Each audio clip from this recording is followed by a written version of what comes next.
Kinumpirma na ang malaking pagtaas ng pensyon credit simula Mayo 10. Isang balitang maaaring direktang makaapekto sa milyon-milyong pensyonado sa buong bansa.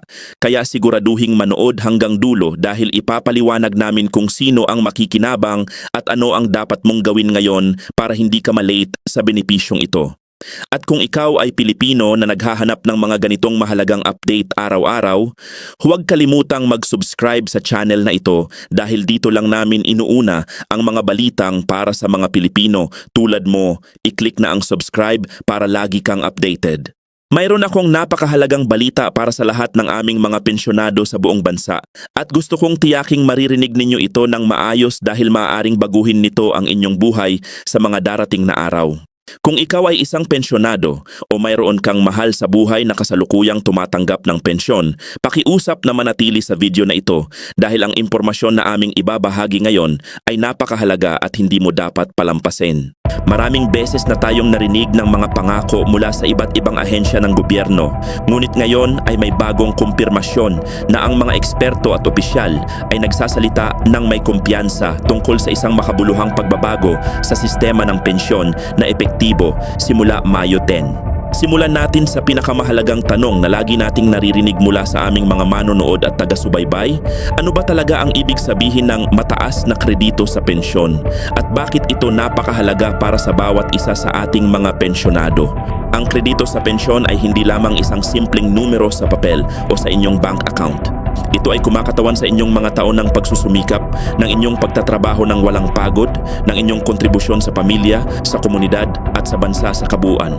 At ngayon, sa wakas, ang mga autoridad ay kinukumpirma na ang mga pensyonado ay maaaring makatanggap ng mas mataas na halaga ng kanilang buwanang pensyon at ito ay isang pagbabagong matagal na nating hinihintay. Isipin mo ito, ikaw ay nagtrabaho ng maraming dekada. Nagbayad ka ng iyong mga buwis, nagbigay ka ng iyong pinakamahusay na mga taon para sa iyong pamilya at para sa iyong bansa. At ngayon sa iyong pagtanda, ikaw ay may karapatang makatanggap ng mas maayos na buhay, ng mas komportableng pamumuhay at ng mas sapat na suporta mula sa gobyerno. Iyon ang dahilan kung bakit ang pagkumpirma ng mataas na kredito sa pensyon simula Mayo 10 ay isang napakamahalagang sandali para sa milyon-milyong Pilipinong pensyonado sa buong bansa at maging sa ating mga kababayan na naninirahan sa ibang bansa. Ngayon pag-usapan natin ang mga detalye ng mas malalim. Ayon sa pinakabagong impormasyon mula sa mga opisyal na pinagkukunan, ang pagbabago sa sistema ng pensyon ay naglalayong tiyakin na ang bawat pensyonado ay makatanggap ng mas patas at mas makabuluhang halaga ng tulong mula sa gobyerno.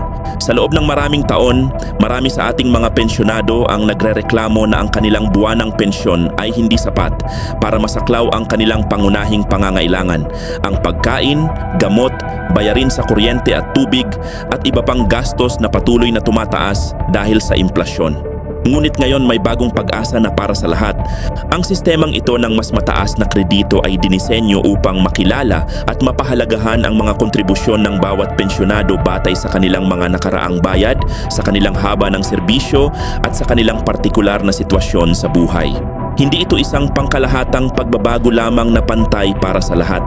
Sa katunayan, ang ilang mga pensyonado ay maaaring makatanggap ng mas malaking pagtaas kaysa sa iba, depende sa kanilang individual na record at sa mga pamantayan na itinakda ng mga kaugnay na ahensya.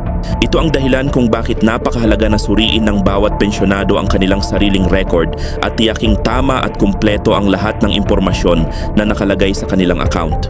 Isa sa mga pangunahing bagay na kailangang maunawaan ng lahat ng ating mga pensyonado ay ang proseso ng pag-a-apply o pag-update ng inyong impormasyon. Marami sa ating mga kapatid na pensyonado ang maaaring hindi pa nakakatanggap ng tamang halaga ng kanilang pensyon dahil sa mga hindi kumpleto o hindi updated na record. Posible na may mga pagbabago sa inyong sitwasyon, maaaring nakalimutan ninyong iulat ang ilang mahalagang impormasyon o kaya naman ay mayroon kayong mga dokumento na kailangang isubmit pa. Sa oras na ito, ngayong may pagkakataon na tayong baguhin ang sistema at makatanggap ng mas mataas na kredito, napakahalaga na ang bawat isa ay kumilos ng agaran at huwag mag-antay pa. Pag-usapan din natin ang tungkol sa mga kategorya ng mga pensyonado na maaaring maapektuhan ng pagbabagong ito. Una, ang mga pensyonado na matagal na sa sistema at mayroon ng mahabang record ng kontribusyon. Kayo ang mga pinakamalamang na makinabang mula sa mas mataas na kredito dahil ang inyong mga nakaraang kontribusyon ay magiging batayan ng inyong mas mataas na benepisyo.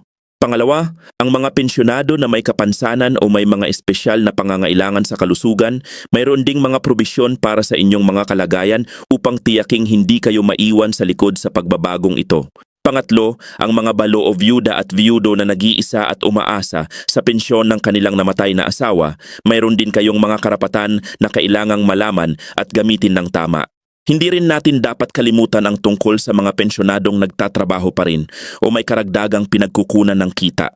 Mayroon ding mga patakaran at alituntunin na kailangang sundin sa ganitong sitwasyon upang matiyak na ang inyong pensyon ay hindi maaapektuhan ng negatibo.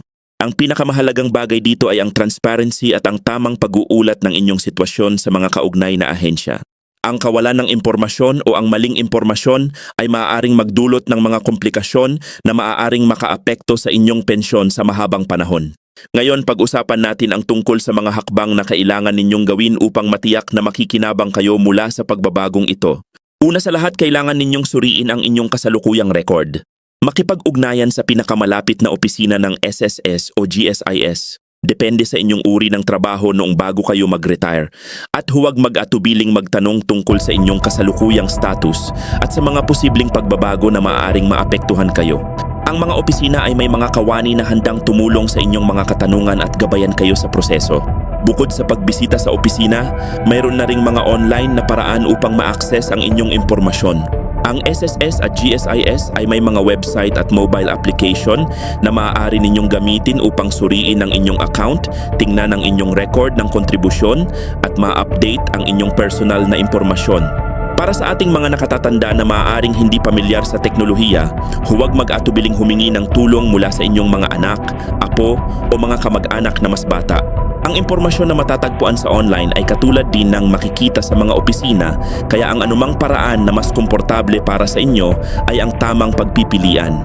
Isa pang mahalagang aspeto na kailangang pag-usapan ay ang mga posibleng hamon at hadlang na maaaring harapin ng ating mga pensyonado sa prosesong ito. Alam nating lahat na ang pagharap sa mga ahensya ng gobyerno ay maaaring maging nakakapagod at nakaka-frustrate minsan. Mahabang pila, maraming dokumento na kailangan at ang mga proseso na tila napakakumplikado. Ngunit pakiusap na huwag hayaang ang mga hadlang na ito ay pumigil sa inyo mula sa pag-angkin ng inyong mga karapatan. Ang inyong pensyon ay ang inyong karapatan. Ito ay ang resulta ng inyong mga taon ng pagsusumikap at kontribusyon at hindi ninyo ito dapat hayaang mawala o mabawasan dahil sa mga prosesong bureaucratic. Maraming mga pensyonado ang may mga kamag-anak o mga kaibigan na maaaring makatulong sa kanila sa prosesong ito. Kung kayo ay may mga anak o apo na may kakayahang pumunta sa mga opisina para sa inyo o mga kaibigan na mas bata at mas pamilyar sa mga proseso ng gobyerno, huwag mag-atubiling humingi ng kanilang tulong. Ang paghingi ng tulong ay hindi isang kahinaan, ito ay isang matalinong hakbang upang matiyak na makukuha ninyo ang lahat ng benepisyo na kayo ay may karapatang matanggap. Pag-usapan din natin ang tungkol sa papel ng mga lokal na pamahalaan sa pagtulong sa ating mga pensyonado. Sa maraming lungsod at munisipyo sa buong bansa, may mga espesyal na programa at serbisyo para sa mga nakatatanda at mga pensyonado. Ang inyong lokal na tanggapan ng mga nakatatanda ay maaaring magbigay ng tulong at gabay tungkol sa mga proseso ng pensyon. Mayroon din mga non-governmental organizations o NGOs na nakatuon sa pagtulong sa mga pensyonado na maunawaan at manavigate ang sistema. Ang pag-alam sa lahat ng mga mapagkukunang ito ay mahalaga upang matiyak na hindi kayo nag-iisa sa prosesong ito. Isa sa mga malalim na katotohanan na kailangan nating harapin bilang isang lipunan ay ang katotohanang ang ating mga pensyonado ay kadalasang ang mga pinakanahihirapang bahagi ng ating populasyon pagdating sa ekonomiya.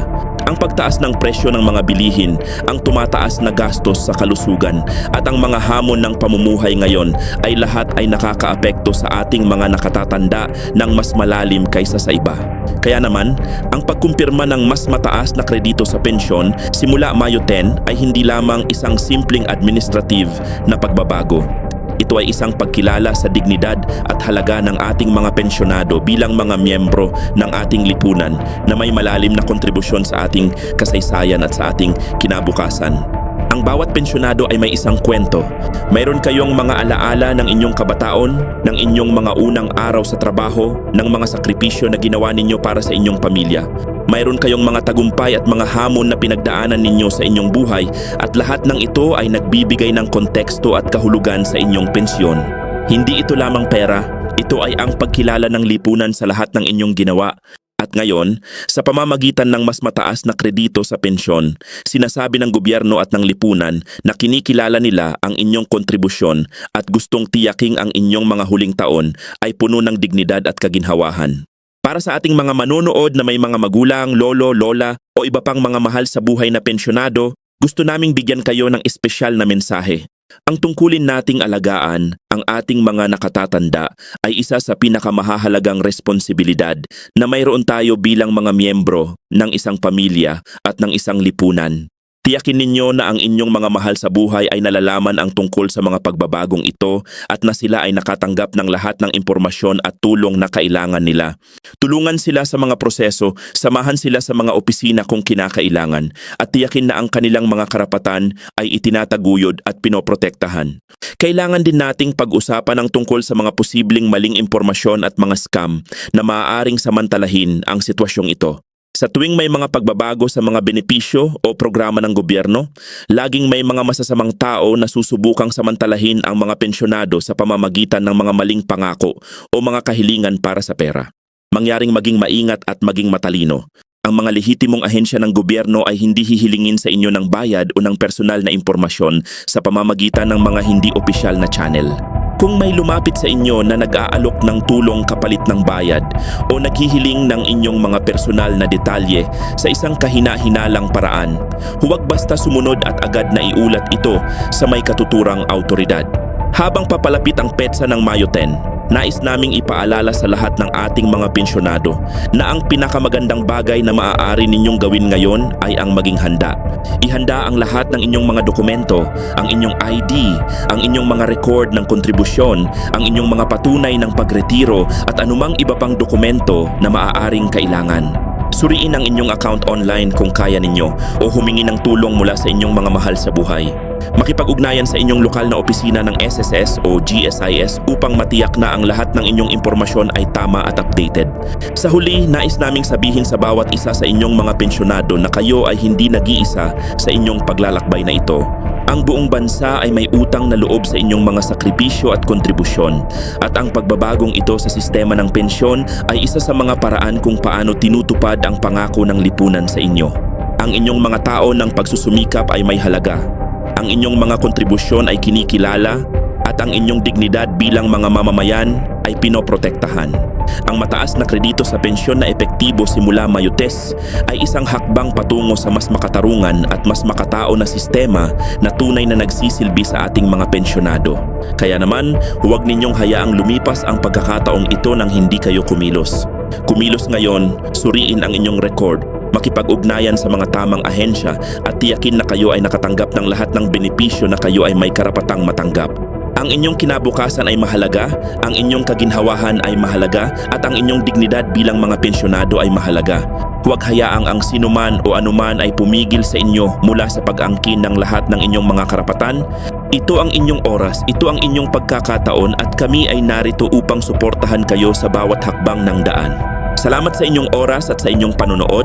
Pakiusap na ibahagi ang video na ito sa inyong mga kaibigan at pamilya na maaaring makinabang mula sa impormasyong ito. Ang pagbabahagi ng tamang impormasyon ay isa sa pinakamahalagang bagay na maaari nating gawin para sa isa't isa, lalo na para sa ating mga mahal sa buhay na pensyonado. Sama-sama tayong kumilos at tiyakin na ang bawat Pilipinong pensyonado ay nakatanggap ng dignidad, ng respeto at ng mga benepisyong kanilang nararapat.